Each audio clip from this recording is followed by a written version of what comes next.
പലരും ഇന്ന് 6 മണിക്കൂറും 8 മണിക്കൂറും ഒക്കെ വർക്ക് ചെയ്യുന്നവരായിരിക്കില്ലേ? നിങ്ങൾ എപ്പോഴെങ്കിലും ചിന്തിച്ചിട്ടുണ്ടോ നിങ്ങൾക്ക് കിട്ടിയിരിക്കുന്നത് ശരിക്കും പറഞ്ഞാൽ ഒരു പ്രിവിലേജ് ആണെന്ന കാര്യം?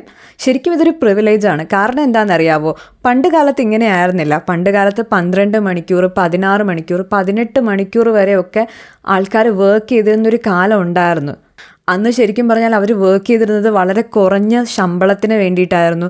മാത്രമല്ല അവരുടെ വർക്കിംഗ് അറ്റ്മോസ്ഫിയർ എന്ന് പറയുന്നത് ഒട്ടും സേഫ് ആയിരുന്നില്ല. അവർക്ക് വേണ്ടിയിട്ട് യാതൊരു റൈറ്റും ഉണ്ടായിരുന്നില്ല. ഒരു ദിവസം അവധി പോലും കിട്ടുമായിരുന്നില്ല. അങ്ങനെ ഒരു സിറ്റുവേഷനിലായിരുന്നു ശരിക്കും പറഞ്ഞാൽ പണ്ട് ഒരുപാട് പേരും വർക്ക് ചെയ്തിട്ടുണ്ടായിരുന്നത്. അവരുടെ റൈറ്റ്സിന് വേണ്ടിയിട്ട് അവർ സ്ട്രൈക്കും പ്രൊട്ടസ്റ്റും ഒക്കെ ചെയ്തിട്ടുണ്ടായിരുന്നു.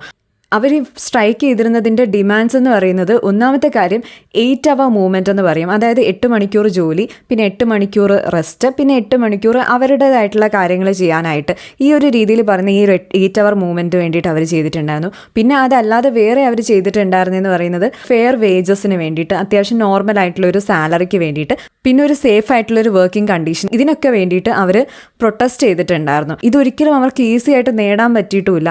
ചിക്കാഗോയിലൊക്കെ ഇത് ചെയ്ത സമയത്ത് ഇതിൻ്റെ പേരിൽ ഒരുപാട് പേർക്കും ഒരുപാട് സഫർ ചെയ്യേണ്ടി വന്നിട്ടുണ്ടായിരുന്നു. അങ്ങനെ ഒരു വയലൻ്റ് ആയിട്ടുള്ള രീതിയിൽ വരെ ഇത് പോയിട്ടുണ്ട്. കാലത്ത് ഒരുപാട് പോലീസുകാരും ഇവരെ കൊലപ്പെടുത്തുകയും അങ്ങനെയൊക്കെ ചെയ്തിട്ടുണ്ടായിരുന്നു.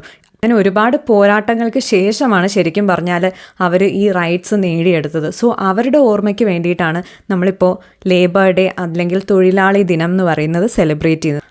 ശരിക്കും പറഞ്ഞാൽ അവരെ ഓർമ്മിക്കാനും അതിൻ്റെ കൂടെ തന്നെ ഇപ്പം നമ്മുടെ ഇടയിൽ വർക്ക് ചെയ്യുന്ന ആൾക്കാരുണ്ടല്ലോ, ഡോക്ടേഴ്സ് ആവാം, ഫാമേഴ്സ് ആവാം, ടീച്ചേഴ്സ് ആവാം, ആരായാലും അവരെ എല്ലാവരെയും റെസ്പെക്റ്റ് ചെയ്യുന്നതിനും ഒക്കെ സൂചിപ്പിച്ചുകൊണ്ടാണ് നമ്മൾ ശരിക്കും പറഞ്ഞാൽ ഈ ലേബേഴ്സ് ഡേ ആഘോഷിക്കുന്നത്.